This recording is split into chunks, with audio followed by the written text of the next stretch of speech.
អើ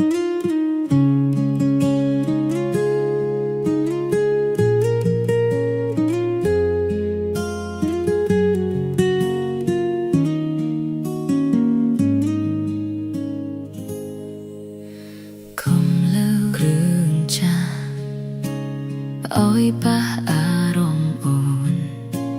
ព្រោះនៅក្នុងបេះដូងពេលនេះមានបងហើយគេនោះអតីត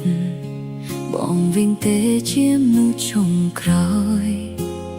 ទោះជួលអូនទៅឲ្យក្បែរក៏មិនក្បែរ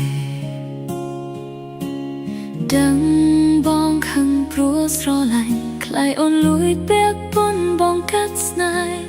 បងមិនបាច់ព្រួយបារម្ភទេគ្មានថ្ងៃអូនវិលឡាយនោះដែលអូនស្រឡាញ់ជាងគេគឺបងហើយបេះដូងបិទក្នុងប្រអប់ចុងក្រោយមិនបាក់ឲ្យអ្នកណាផ្សេងឡើយមើលឲ្យហើយស្រីម្នាក់នេះថាមិនធ្វើនឹងនោះដែលអូនចង់បែរបំផុតគឺបងកុំមានខ្លួនគិតតែអ្នកឯងហើយខឹង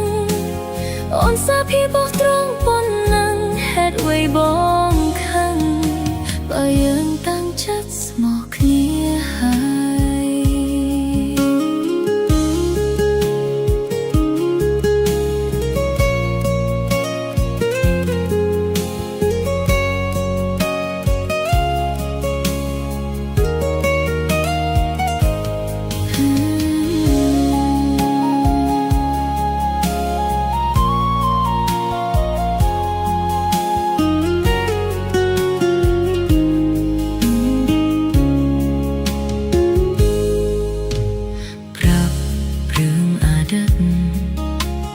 ព្រោះគិតមិនចង់លៀប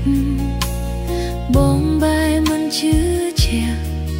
ខ្លាចអូនវិលបកក្រោយគួរទុកចិត្តគ្នា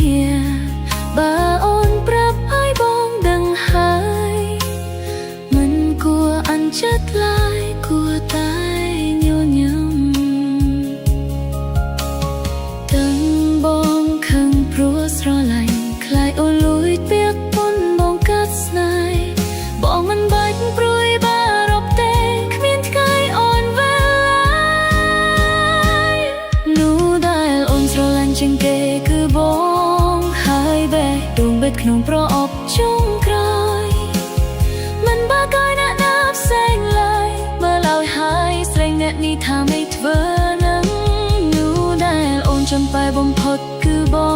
ងកុំមានខ្លួនគិតតែម្នាក់ឯងហើយខឹងអូនសាភីបោះត្រង់ប៉ុណ្ណឹងហេតុបីបងខឹងបើយើងតាំងចិត្តស្មោះគ្នាហើយ